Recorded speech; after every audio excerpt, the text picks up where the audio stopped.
Assalamualaikum warahmatullahi wabarakatuh, Bapak Ibu guru SD Negeri 1 beserta Bapak Ibu seluruh Indonesia. Pada kesempatan kali ini saya akan sedikit menyampaikan tentang asesmen nasional atau lebih khusus lagi asesmen kompetensi minimal. Pertama adalah latar belakang. Dari latar belakang yang ada menunjukkan bahwa hasil PISA pada 2018 kompetensi literasi Indonesia, kompetensi numerasi Indonesia itu masih ada di bawah standar. Skor PISA di Indonesia ini ternyata stagnan atau tetap dari sekitar 10 sampai 15 tahun terakhir. Asesmen nasional ini diterapkan untuk mengevaluasi kinerja dan mutu sistem pendidikan. Nantinya hasil asesmen ini tidak punya konsekuensi apapun pada pencapaian proses belajar siswa, tetapi memberikan umpan balik untuk tindak lanjut pembelajaran dan kompetensi siswa. Pentingnya asesmen nasional. Asesmen nasional ini penting, kenapa? Karena ini berkaitan erat dengan tujuan dari pembelajaran kita yang untuk meningkatkan kecakapan hidup abad 21 yang terdiri dari kecakapan belajar dan berinovasi, kemudian yang kedua adalah kecakapan menggunakan teknologi informasi, serta kecakapan hidup untuk bekerja dan berkontribusi pada masyarakat. Yang kedua adalah mewujudkan profil pelajar Pancasila, yaitu yang beriman, bertakwa kepada Tuhan Yang Maha Esa dan berakhlak mulia. Yang kedua mandiri, kemudian bernalar kritis, terus kemudian berkebinekaan global, bergotong royong, serta kreatif.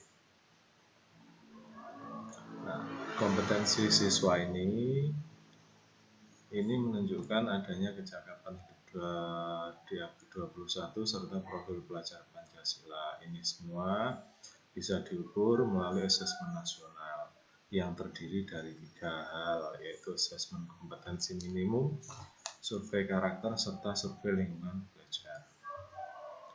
Asesmen nasional ini adalah program penilaian terhadap mutu sekolah, madrasah, program setelan pendidikan dasar dan menengah.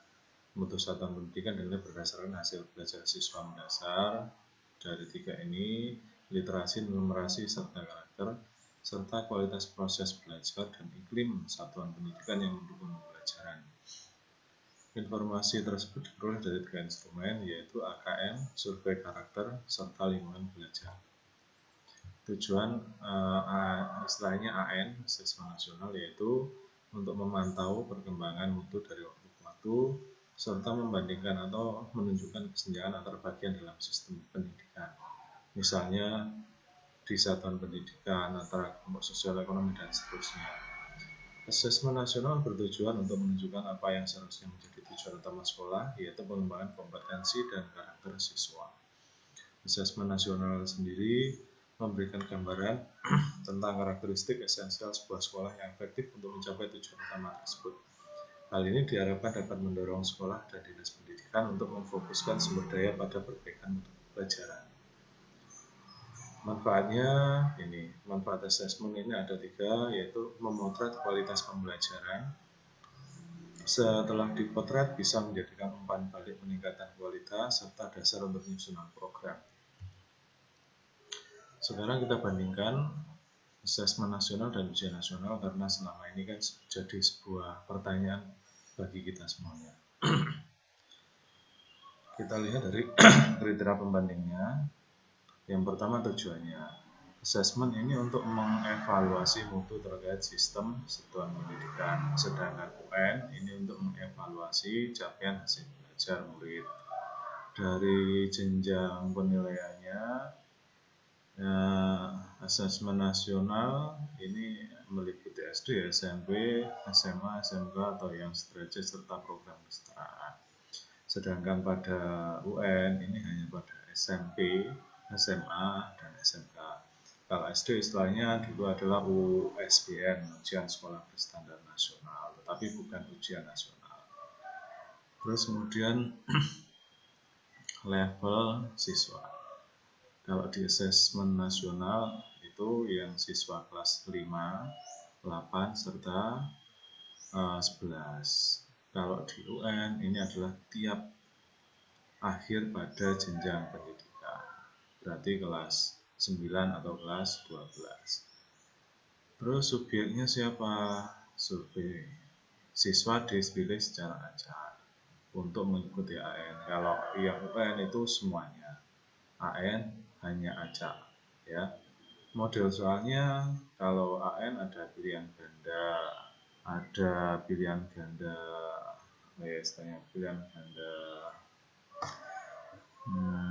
Saya agak lupa PGK ini. Terus kemudian menjodohkan, ada isian singkat dan juga ada pilihan. Kalau UN hanya berupa pilihan ganda dan isian singkat. Ya. Terus sasaran adalah kompetensi literasi, numerasi, dan karakter. Kalau yang UN ini adalah penguasaan terhadap materi mata pelajaran. Metodenya dengan Computerized Multi-Stick Adapted Test atau MSAT. Kalau yang ujian nasional itu CBT, ya. Petunjuk teknisnya seperti ini. Asesmen nasional itu ada 3, ada AKM sendiri ada literasi membaca dan asesmen numerasi, survei karakter, serta survei lingkungan belajar.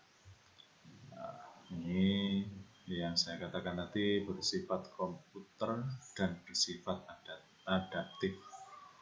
Ya, pertanyaan yang disajikan bergantung kemampuan siswa. Pesertanya seluruh satuan pendidikan, tidak semua murid. Pemilihan sampel secara acak. Bentuk soalnya pilihan ganda. Ini sama PGK tadi ternyata pilihan ganda kompleks. Menjodohkan isian singkat serta uraian.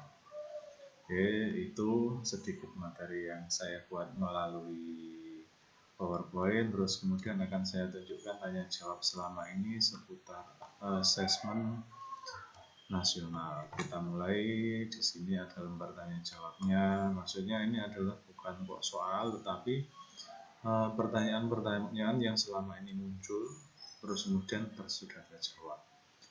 Oke, mengapa yang diukur adalah literasi dan numerasi? Yang diukur literasi numerasi ini keduanya dipilih karena merupakan muatan dan kompetensi yang mendasar dan diperlukan oleh semua murid, terlepas dari profesi dan cita-citanya. Jadi kompetensi ini adalah kompetensi yang perlu untuk semua jenjang karir pada nantinya. Terus kemudian kenapa juga mengukur karakter murid? Ya, bisa memotret sikap, nilai, dan keyakinan serta perilaku yang dapat memprediksi tindakan dan emergensi murid di berbagai konteks yang relevan. Hal ini menyampaikan pesan bahwa proses belajar mengembangkan potensi murid secara utuh. Ya.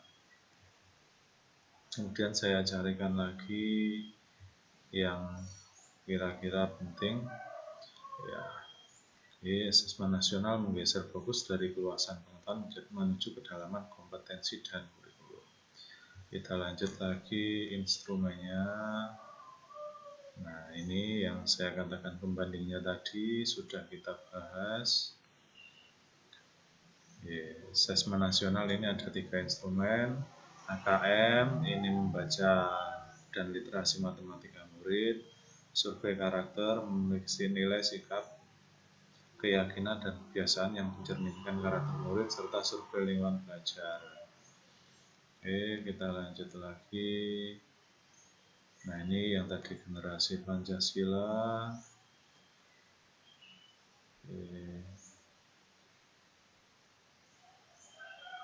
AKM 2021 ini hanya mencakup literasi membaca dan literasi matematika. Artinya tidak perlu persiapan khusus misalnya dengan bimbel dan sebagainya. Kemudian kita lanjut lagi, ini konten, mungkin ini akan kita bahas lebih lanjut lagi pada kesempatan yang lain. Berapa banyak soal yang akan dikerjakan murid saat AKM? Kalau kelas 5 ini 30 soal untuk jenjang untuk masing-masing literasi membaca dan numerasi. AKM dilaksanakan secara adaptif sehingga setiap murid akan menempuh soal yang sesuai dengan kemampuan murid itu sendiri. Kita lanjut lagi, apakah ada contoh soal? Ada. Kita bisa melihat contoh-contoh soal ini dan nantinya bisa sedikit meniru atau mungkin menjadi referensi. Ini bisa kita lihat di webnya Kemdikbud, khususnya di Pusmenjar, Pusat Asesmen Pembelajaran. Ini adalah linknya. Kemarin rencananya saya akan menampilkan, tapi karena keterbatasan waktu terpaksa mungkin kita sosialisasikan, kita tunjukkan lain kali. Adakah semacam kisi-kisi? Tidak. Di dalam asesmen nasional tidak ada kisi-kisi. Contohnya ini seperti saya katakan tadi di pusmenjar.kemendikbud.go.id/akm. Nah, syaratnya ini, perangkatnya sepertinya di sekolah kita SDN kelas 1 seharusnya bisa, karena di lab sendiri sudah ada lebih dari 10 komputer, mungkin juga yang ada di laptop di kantor bisa kita gunakan. Jadi saya kira di sekolah kita sudah tidak ada masalah. Mungkin hanya pada, jika kurang, hanya pada jaringan internetnya, atau mungkin kita butuh hanya kamera untuk di komputer kita, karena komputer kita masih belum ada kameranya. Kemudian kita lanjut lagi pelaksanaannya. Pesertanya adalah seluruh satuan pendidikan, ya, diacak secara acak. Kita lanjut lagi, peserta yang menjadi responden adalah bukan cuma siswa maksud saya, tetapi juga guru dan kepala sekolah, ya. Tetapi tidak semuanya guru tidak mengerjakan AKM-nya, ya, surveinya pada iklim lingkungan belajar. Jadi semuanya akan melaksanakan, jadi kita harus siap-siap dulu. Kita persiapkan murid kita dengan contoh-contoh soal. Kita kalau membuat bisa kita rujuk pada contoh-contoh yang ada di Pusmenjar tadi. Oke, kita lanjut lagi. Waktunya ini bulan Agustus 2021, tapi kita masih tunggu saja seperti apa kelanjutannya. Waktunya juga ada. Oke. Saya rasa itu sedikit sosialisasi gambaran secara umum dari asesmen nasional. Saya rasa hanya itu dulu. Saya akhiri. Assalamualaikum warahmatullahi wabarakatuh.